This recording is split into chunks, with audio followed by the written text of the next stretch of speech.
All right, boys and girls, ladies and gentlemen, welcome back to another episode of the Four Corners Podcast. We are your hosts. I am John Punn, and that is my best friend. He is your favorite wrestler's favorite wrestler, Kris Rex. And what an episode we have for you today. Yeah, we're coming off the heels of Extreme Rules, and the ending to Extreme Rules, which we will talk about, has everyone on all social media talking. Yep. But before we Yep. get to that, we're going to get into some more topics, and we're going to start off with a topic we talked about on our debut episode last week, which was the events that transpired after AEW All Out. We're not going to get into that. We already talked about that, Pun. We're going to get into what's going on now. Yes. And what that is that there was a police investigation going on, and now that investigation has apparently come to a halt because of someone that has not been named not cooperating. Yeah. Now, speculation would tell you with the people involved in the situation, I think the only person that would not be cooperating would have to be CM Punk. Yes. When you think about the Young Bucks and Kenny Omega involved together in the situation, and then Colt Cabana, I don't see how he would be involved in the police investigation. He wasn't even at the event. So it has to be CM Punk. It's either Ace Steel or CM Punk.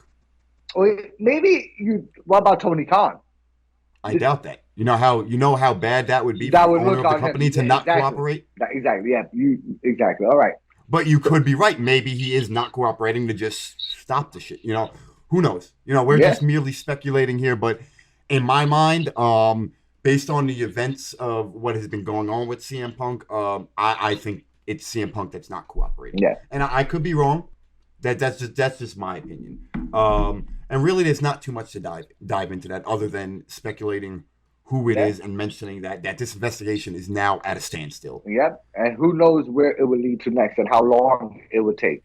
Some more AEW news and some more brawls. Andrade and Sammy Guevara.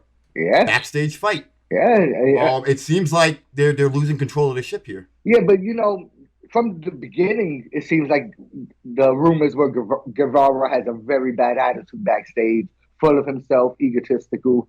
But now that we're seeing fights happening, there might be truth to these rumors.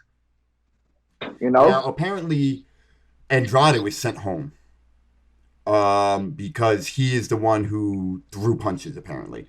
Now, I feel that Tony Khan is being very hypocritical here in that there was a brawl at All Out and everyone involved, whether they broke it up or threw a punch, was suspended. But you have this situation where Andrade is the only one that gets sent home. But exactly, Khan has been treating Guevara like the poster boy for forever. For a good 3 years, he's been trying to push Guevara down people's throats like a John Cena, like a Roman Reigns, et cetera, et cetera. So and it's having that same exact effect when people are starting to hate him. Even like a Shawn Michaels back in the days, I can see Tony Khan is trying to give him that treatment, being a young athletic superstar, but his attitude is going to be, what holds him down. Yeah, and there's something I seen on Twitter. I can't remember the direct quote that they used, but they said they've never seen somebody with so much talent and so much potential like Sammy Guevara, and just where he kills himself because of his attitude and the things he does and the things he says. That he's kind of killing his own career with so much talent. And it's a shame. Just shut the fuck you said, up. He's so open with talent. He has so much talent and potential in him, and being so full of himself, and this early in his career, he's gonna have to put his ego in check. No matter how good he is, he's got to stop with the mouth. He's got to stop with the attitude, because there's those veterans in the locker room that are not going to take too much of it, And, Andrade was the first to swing at him. And I think there'll be others to come. When we were recording Territory Talk, we had talked about The main thing is real life issues they draw money. They do. Again, instead of fucking sending the guy home and create something out of this. Again, a second chance for Tony Khan to take a real life incident and draw money off of it. No, he's not. And he's losing. I feel like he's losing control of his shit. I do. I do. You know, how much, people going to be continuing to respect him is the word, I think, if he keeps letting things like this happen and slide under the rug. He's not being an owner, Punn. Exactly. He's not being an owner. He's definitely going to lose the respect of his superstars if stuff like this keeps continually happening. Honestly, I feel like they don't respect him already. I mean, in my eyes, it's clear they don't respect him. They see all he wants to do is hang out. He wants to be friends. I'm sorry, you can't do that. In this business, you can make friends or you can make money. Yeah. I don't know. I think I have enough friends. I want to make money. Exactly. This is his first venture in wrestling. Yeah. All right. So, you got a rich guy that he really doesn't need to make the money. If you really think about it, he can run this company on the money he has. The first year was that honeymoon phase. Yeah. Everything was beautiful. Every show was phenomenal. Every talent was phenomenal. Then after the first year, the comfortability started to creep in. Everybody was comfortable with where they were at and what they were doing. There needs to be some sort of authority. Someone needs to put their foot down here. Mm-hmm. You've never done anything in this business, okay? You're 3 years into a company. You're fresh, bro. You're a startup company. He still has a lot more to learn. Yes. And it's showing by the way he conducts his interviews, too. I said it when AEW was first announced, and I don't remember I don't know if you remember me telling you this. I said, it's all good. Let's see where they are in 5 years. No, of course, yeah. That's how I always look at things. Like with the Triple H takeover just now with WWE. I was saying, let's see where things go 2 to 5 years. It's starting to look bad.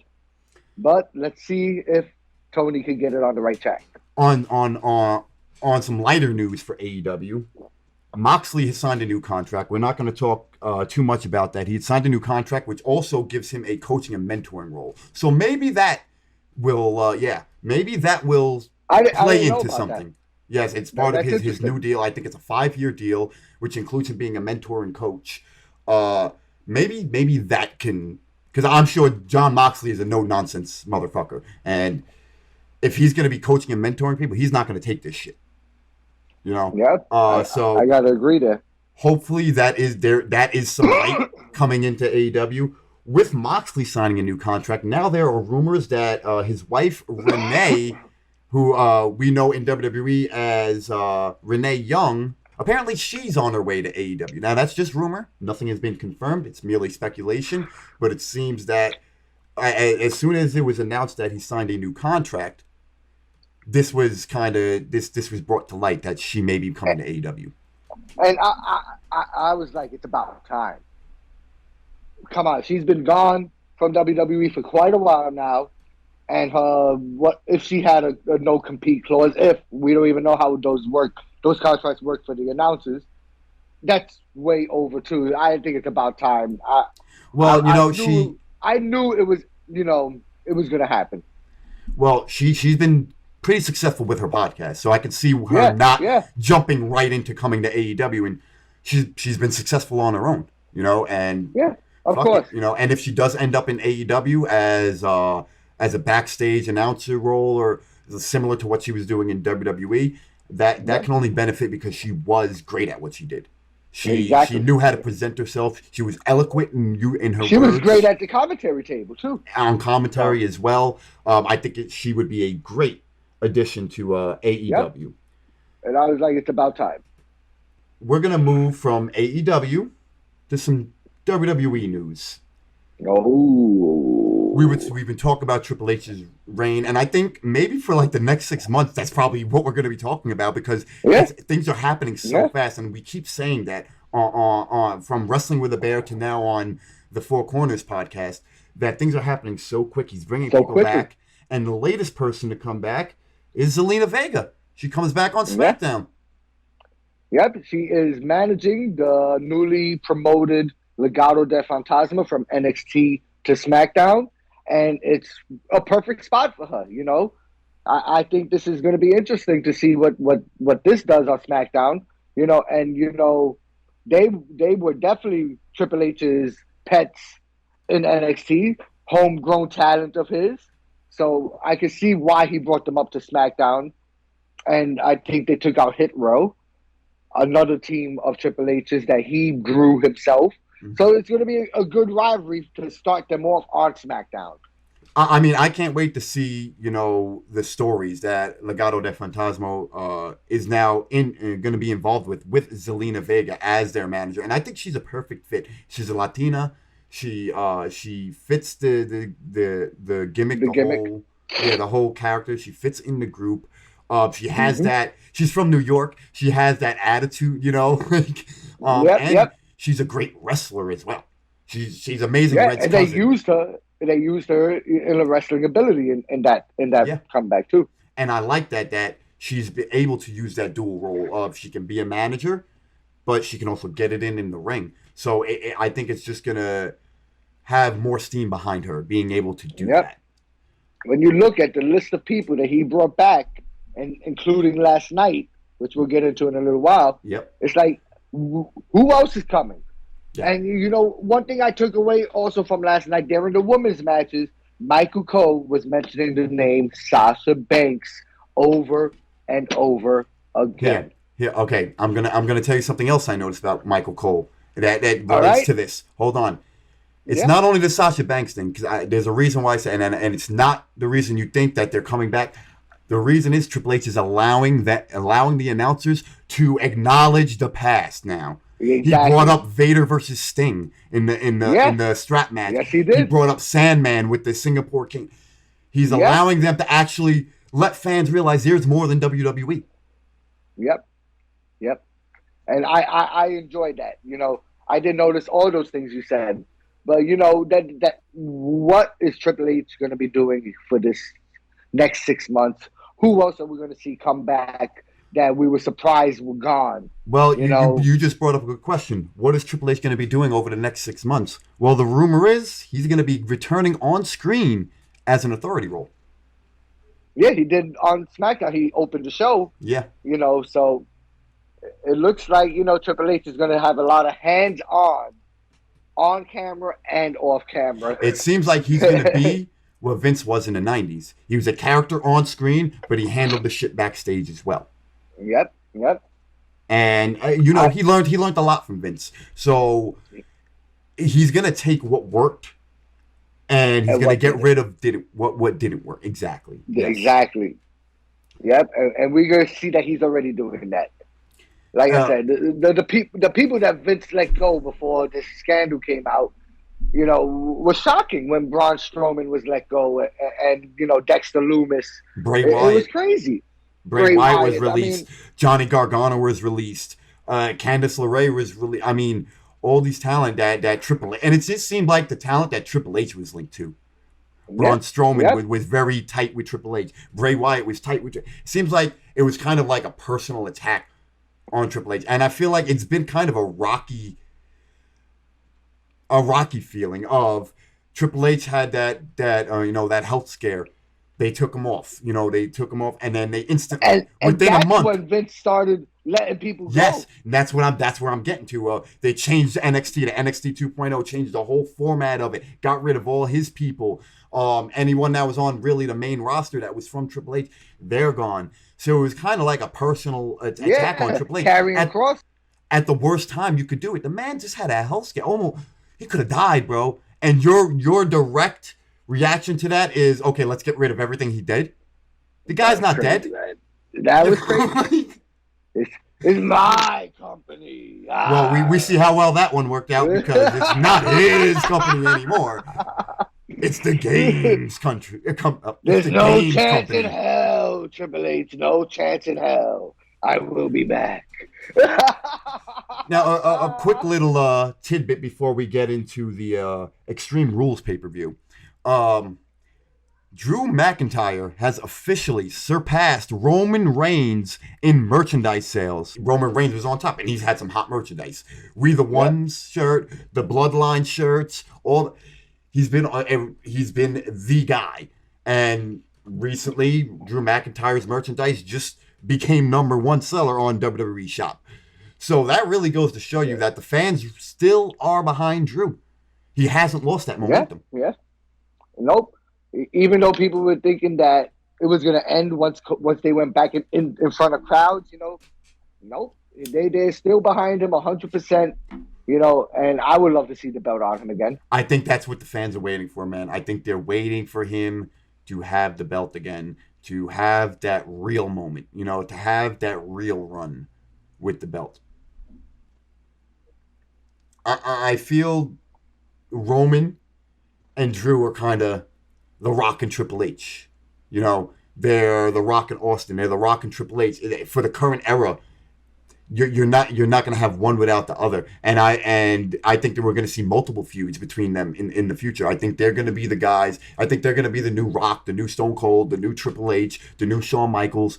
They're going to be the new top guys that in 10 years, when you say WWE in 2022, instantly you're going to think Drew McIntyre and Roman Reigns. Yeah, but I honestly think that once he loses the belt, his career is going to start to wind down. That's my feeling on. I mean, what Roman else is Reigns there right now for the man to do after that? Once he loses the belt, because it's inevitable. He's not going to keep the belt forever. He's eventually going to lose it to somebody at some point. Yep. It's not going to be Logan fucking Paul. I'll tell you that. It's definitely going into Mania. He is definitely going to Mania. And the rumor is still The Rock. But why put the belt on The Rock? I don't understand still. I don't think I don't think that's the route they're going to go. I think they're going to go with The Rock as his opponent. Yes, I don't think it's going to be The Rock winning the belt. I think it's going to be there. That match is going to prove a statement that Roman Reigns is the new guy.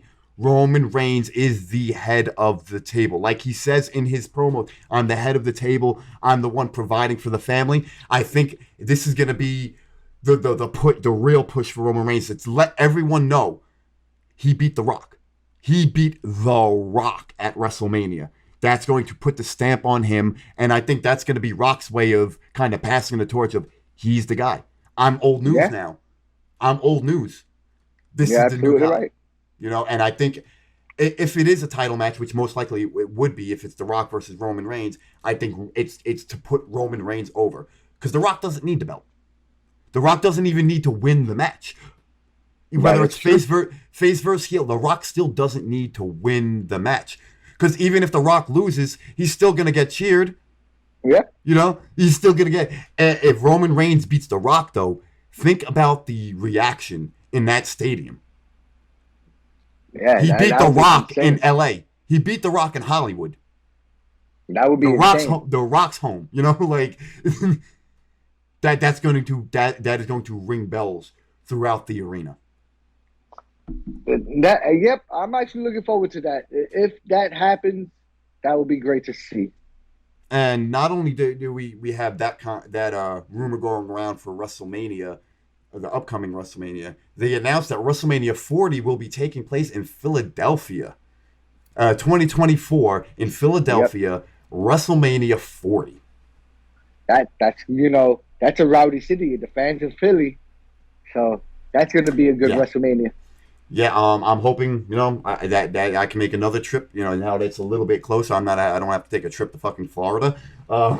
It's like maybe a 2-3 hour trip to Philly from where I am, but I'm hoping to maybe to make a family trip out of that.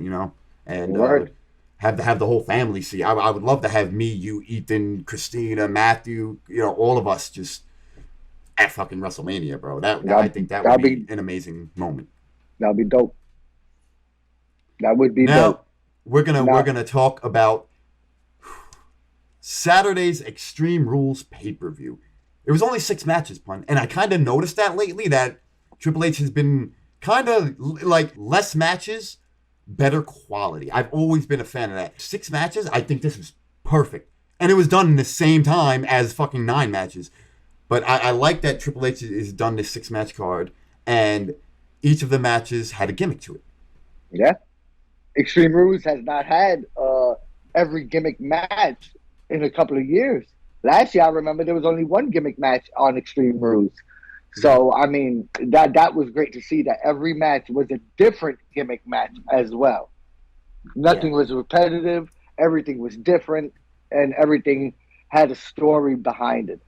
Every match was a major storyline, from the Donnybrook match to the main event of the Fight Pit match. Yes, and something else I've noticed that Triple H is doing, he's putting on bangers as openers, bro. He's been doing that, like bangers as opening matches, which I kind of felt like having a Donnybrook match as the opener was great. But then putting Liv and Ronda Rousey on after that, I put those women in a bad position, I think, because the crowd seemed to not be into the Extreme Rules match for the SmackDown Women's Championship. You had this great opening match that the crowd was so into, and then it just... something wasn't right in that match. Something felt off to me in that match. Mm-hmm. And what's crazy is, you know, with the way it ended, there's going to be another match between them, with Liv Morgan passing out with a smile on her face. That's going to lead to another match. I felt that was a weak finish. And I'm not saying the smiling. I'm not saying the smiling was. I'm saying the move she was in and how they did it was very fucking weak. Yeah, it was a weak finish to a match. You could have done the same submission, you know, and made it look stronger rather than trying to make it look like you're pressing the table against her. When we all know how lightly you're grabbing that table, we see it. Make it look real, man. Yep. And I just felt that her doing that and then the Liv smiling thing in that position was weak. I'm not saying I didn't understand the smiling. I really didn't. I did. If there was, I don't get it. I don't. There was no. The smile. There was no premise behind it. What is the smile about? You know what I mean? Like she knew she was passing out. Right. The mindset behind it is Ronda didn't make me tap. You didn't make me tap. But you gave up. You mentally gave up. Out. You mentally gave up. You knew you were giving up. You knew you were passing out. You put a smile on your face and you fucking you gave up. She got choked out. That's the she got choked out. She passed out. She got choked out with a fucking barely fucking put on fucking submission hold. Okay, that's what I'm saying. The whole finish was fucking weak. But I understand what they were trying to tell us. What they were trying to do. What they were trying, Punn. What they were trying. All right, I'm getting fucking hot here. I'm getting fucking hot here. I'm explaining to you what they tried to tell us. Okay, I understood it. I get that. I might have been done as weakly as you're professing over here, but it was weak as shit, bro. Weak as shit. I understood what they told us. Ronda Rousey, the big bad MMA fighter, could not apply a submission hold just a little bit stronger? You're not going to kill the girl? That's what she's afraid of. She's afraid of actually hurting people. She's been like that. Then you need to go back to fucking training. She's been like that since she debuted. Then you need to go back to fucking training. And you mean to tell me Ronda Rousey cannot make a submission hold, a choke hold, look strong on Liv Morgan with a table that you're weakly grabbing? Come on. God, I'm fucking hot. All right, let's move on to the Edge and Finn Balor match. Yes. And that, I think, was the next match that really, really, really stuck out on this card. Yes. You know, the I Quit match, it was a fantastic match. Finn Balor, I think as the commentary was saying, when he was Universal Champion, there was something missing. And now when you look at him, there is absolutely nothing missing in him. And he had every piece that he needs to be that main event superstar they were trying to make him a couple of years back. He seems so flawless, so crisp. Everything he does is with a reason, with a purpose, and I love watching Balor in the ring. I think he's getting so much better, so much better, so much better each and every time. And I think this whole storyline is pretty much like an Edge passing the torch kind of thing to Finn Balor. The whole Judgment Day storyline from beginning to end. I feel he's starting to find himself in WWE. Not find himself as a wrestler, but find himself in WWE. I still think he's trying to find himself as a character because it's like every week he's coming up with something different with his look. So I think he's still trying to find that look for the character. But as far as his position in WWE and being comfortable with where he's at, I think he's found that. He's found his comfortability. He's more comfortable in the way he talks. Okay, he's always been great in the ring. That can never be knocked. But now I think he's finding himself as a character. And understanding and separating Finn Balor, the New Japan wrestler, to Finn Balor, the WWE character. Yep. We can actually say Prince Devitt, the New Japan. Yes, the Prince Devitt, the New Japan wrestler, right. and Finn Balor, the WWE character. And he's finally found himself, and you've clearly seen it in this match. Clearly seen it. This was a great match. And Edge, who better than Edge to, put somebody over? Yeah. Not even put somebody over, but to work that style of match, and both of them look so phenomenal.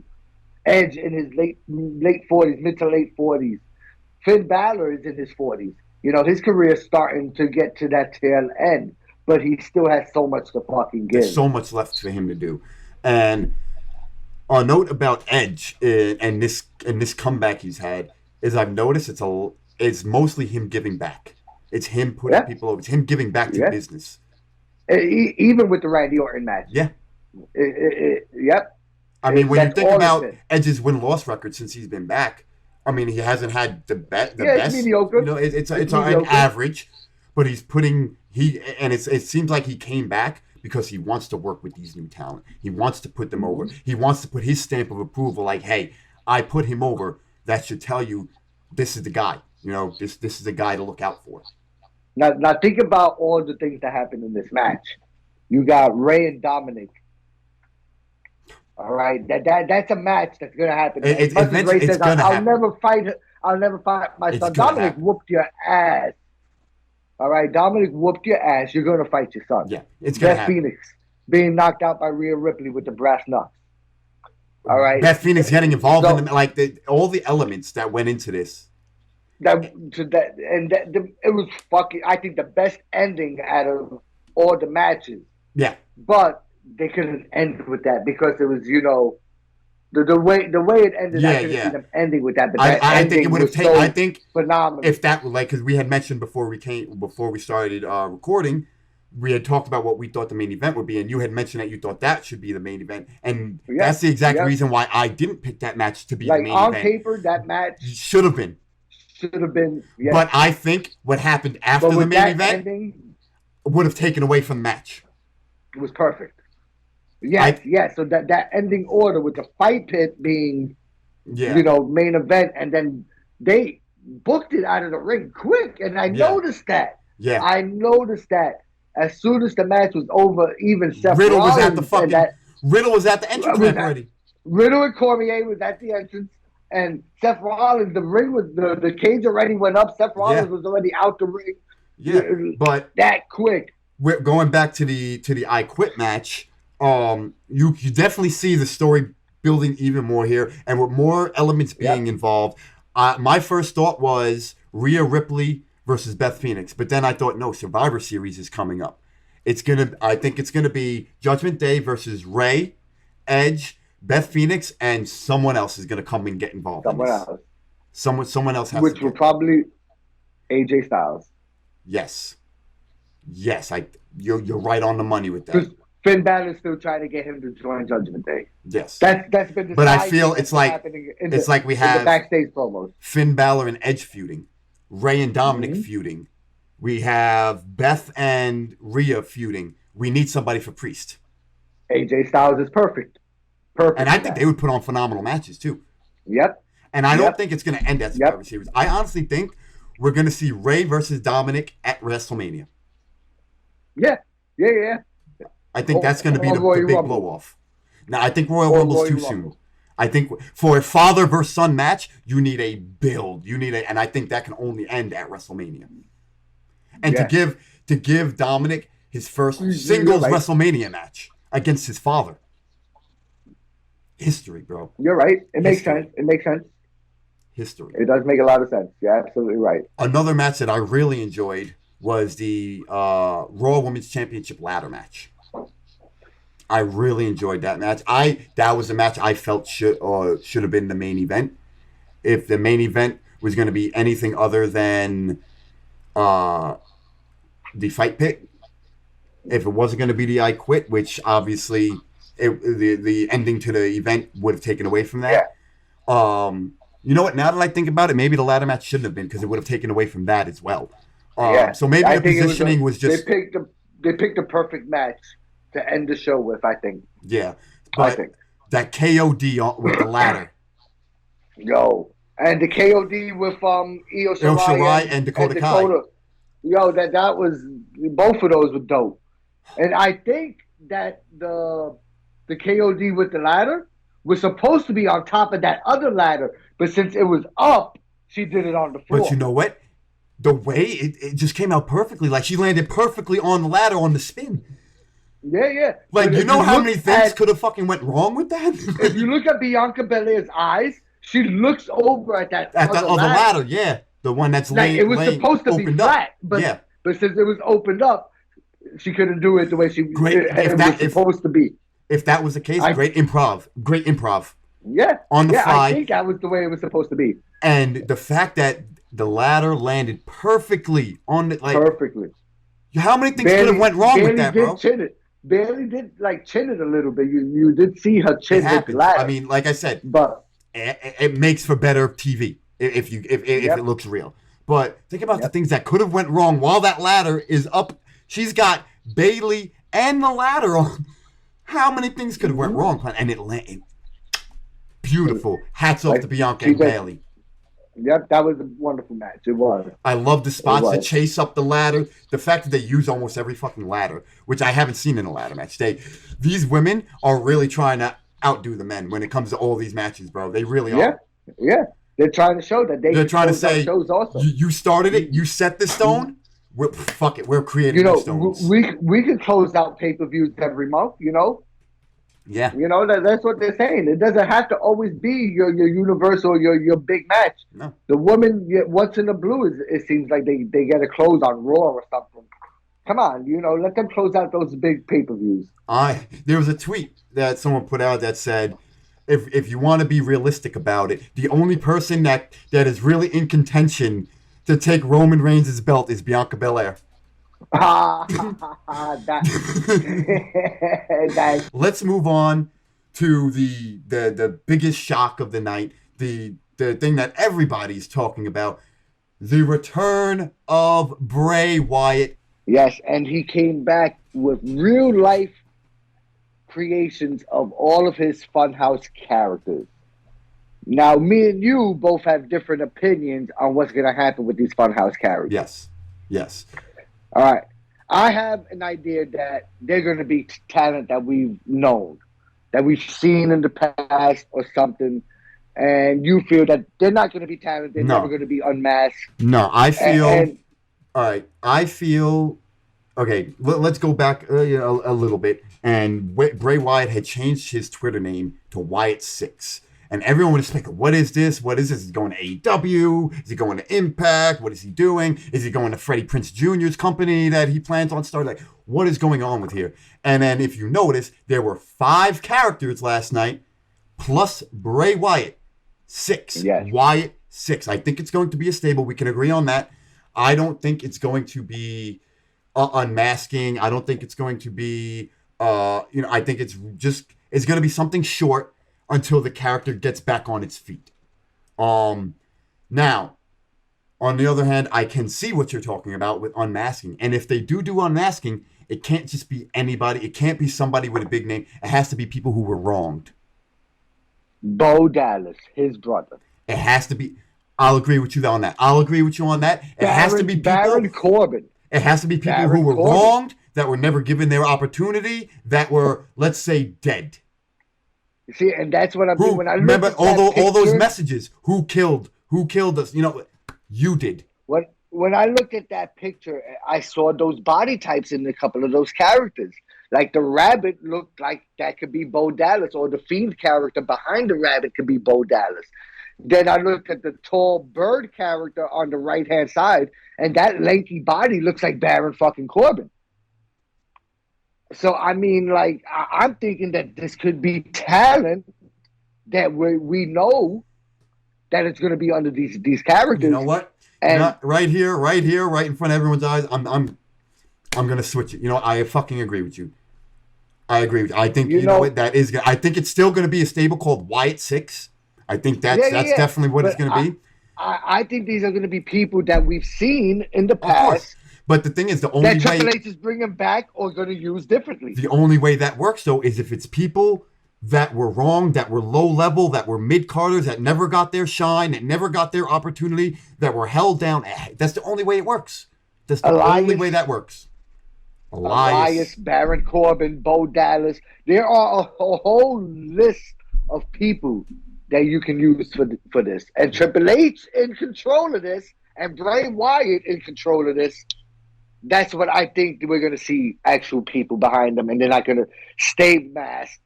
They're going to use the mask, it's part of the gimmick and everything. But just like Bray Wyatt takes his off, they're going to take theirs off. And there was something about that production that was just so great. It was just beautifully produced. It was so like before Bray Wyatt. 20 minutes after it went off the air. Bro, Bray Wyatt coming out, and he's coming out from the Funhouse set, but it's filled with cobwebs. How about that tribute to Brody Lee with the door? Bro. How about that? I got goosebumps right now, bro. I got goosebumps right now. The whole thing, the 5 characters being in all different parts of the arena, the mask being left on the commentator's table, the door, the whole thing. The new mask, him peeling off the new mask. And all right, the blowing out the lantern, I'm here. That's why I feel all those characters, those masks are going to be on and off just like his. And we're going to see people that we're familiar with under each of those masks. Now, shortly after that, okay, because I was live tweeting on Twitter, and I seen a tweet from Alexa Bliss, and I'm gonna pull up that tweet now, just so I can get the exact words she used. But it got me thinking that there's still some unfinished business there with Alexa Bliss. Yeah, that storyline never ended. It never ended. And her exact tweet, I have it right here on my phone, and that exact tweet that she sent out at 11:34 p.m. on Saturday, "Hello, old friend." That got me thinking. Yep. There's going to be a lot to see what happens. Alexa Bliss's character has kind of been on the lately, it's kind of so maybe she returns as this Sister Abigail character that she was playing. And they just ran an injury angle where her and Oscar were taken out so they couldn't help Bianca Belair in this match. So she is injured right now. So I mean, there's a lot to speculate on this. Who are the 5 masked men or women? Is Alexa Bliss going to be involved? Who's his first feud going to be? Who do you think his first feud's going to be? All right, you gotta say he's going to be on Raw. All right, I mean, I that's where most of the White Rabbit vignettes been happening anyway. Is on Raw. He's definitely going to be face. What about Judgment Day, man? It's never face or heel with Bray Wyatt. You know what I mean? It's never. Yes, the crowd can be behind him. That's like NWO. They were heel. They were getting cheered, but that doesn't mean they were good guys. It's just people liked him because he was cool. Bray Wyatt has that same factor of he's cool. When you look at the roster, all I can really see is Judgment Day, Edge. I honestly think the best route for him to go is to have some, little feuds here just to get the momentum behind him. after Roman Reigns beats The Rock at WrestleMania with the Rock Bottom. I'm calling that. That's what I'm calling With right the now. Rock Bottom. With the Rock Bottom. He gets the 1, 2, 3. Still the undisputed champion. Okay. Lights go out. Bray Wyatt. Wyatt 6. Yeah. That makes sense. Build it. Definitely you can't put him in the world title picture right Not away. right away. No. I don't want to see that. No, I want to see the build for it. I want to see the build for it. Now, another thing I was thinking is, what if this whole Wyatt 6 thing is in a group, and that all these characters that we've seen on Saturday night was just for that night, and it got me thinking that just to debut Bray Wyatt, just for some story, and production and imagery. What if? Now, I tweeted this. Just hear me out on this. How dope would a Karrion Kross, Loomis, and Wyatt stable be? Damn. What if they would be under those masks? You never know. You never know. I mean, that just got my mind. Like, those three characters kind of have the same type of... They have that same type of characters. There's this mystique behind them. I didn't even think about that. Scarlett could be involved in it too, man. Like, whew. Yeah. Oh, hell yeah. Loomis, Kross, and Wyatt. Dope fucking stable, bro. Dope fucking stable. Damn. I got you thinking. I can see, bro. I got you thinking. Yeah, that would be endless possibilities. With that being said, Punn, I think that's a perfect way to end this episode. And I want to thank each and every one of you for tuning in to the Four Corners podcast.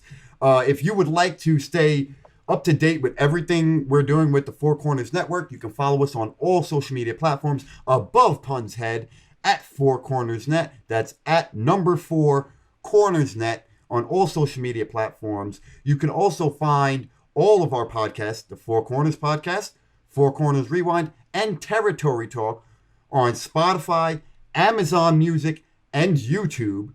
We have audio and video versions of all of our podcasts.